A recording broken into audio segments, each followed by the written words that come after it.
Welcome you all to my YouTube channel, that is Blockchain Hands-On in just 5 minutes. Today we are going to discuss how we can create our own blockchain and how we can do addition, deletion and verification of blocks. For the code, you can refer this link. I have taken the code from this link. So here, if you look at, first of all, we have to import hashlib and datetime as hasher and date respectively. Now here we are going to see like how we can define the block. Okay, but before defining the block, you have to see like what is a snake coin block. Okay, so here you are going to learn new kind of block. Okay, so here you can define the block as self, index, timestamp, data and previous hash.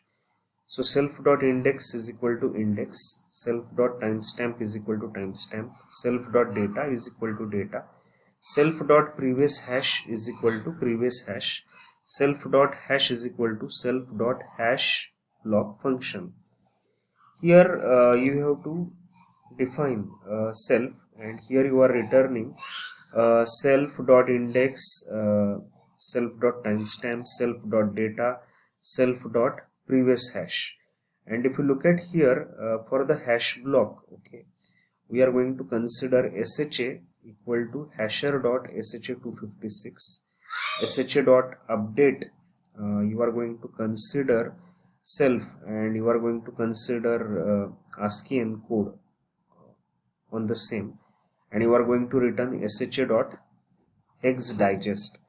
So here you have to create a Genesis block, and in this code you are going to see like how you can define the create Genesis block. So you are going to return block 0, date.datetime now, and Genesis block and 0.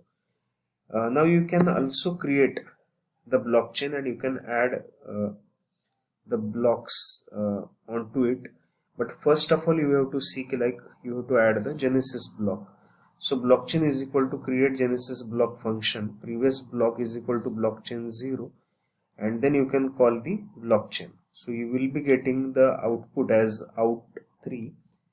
Here you can see generate all later blocks in the blockchain. So for that, what you are going to do, you have to define the definition for next block. Next block is equal to the last block. So this index is going to give you last block dot index plus 1. This timestamp is equal to date.datetime now. This data is equal to hey I am block plus this index, and you are going to return that block at the last, but prior to that you have to consider hash also. So this hash is equal to last block dot hash. So how the block is going to be written? By considering its index, timestamp, data and hash.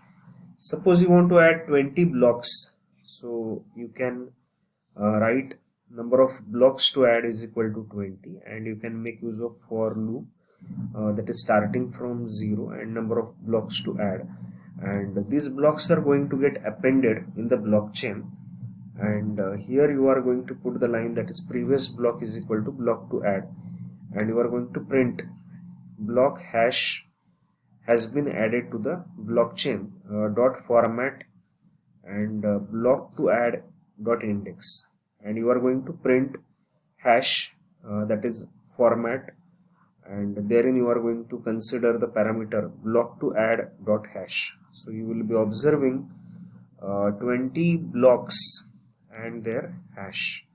You can call blockchain so that you will be observing the entire blockchain, and you will be observing the timestamp, and you will be also observing hey I am block 1, block 2 and then the hash value.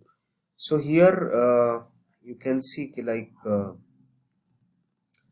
they have considered the validation part also. So from warnings, import warn, so here you can write the definition for validate blockchain, and there you are going to pass parameter that is in blockchain.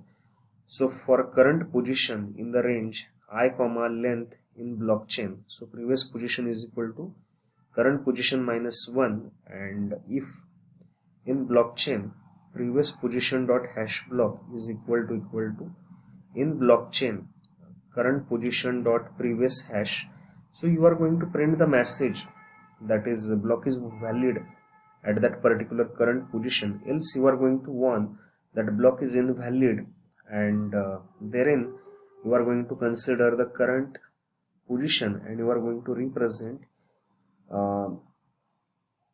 in blockchain current position. Okay, so that warning will contain all this data. So if you look at the content which we are discussing for verification, so here you can see all the 20 blocks will get validated, and then you can see how you can consider the invalid detail also. Okay, so here you can see block 11 is invalid. Okay, so old block 10 data is equal to blockchain 10 dot data, and new block 10 data is equal to, hey, I am invalid data, blockchain 10 data is equal to new block 10 data, and there you are going to call the validated blockchain, and inside that you are passing the blockchain parameter. So here blockchain 10 dot data is equal to old block 10 data, and in this way you will get a message that the block 11 is invalid. So how you can delete the particular block? So for that you have to call delete blockchain 5, and then you can call the validated blockchain inside that, and you will be getting this warning. So I hope you have enjoyed this short video. Please don't forget to like, share and subscribe my YouTube channel, that is Blockchain Hands-on in just 5 minutes. Thank you for watching this video.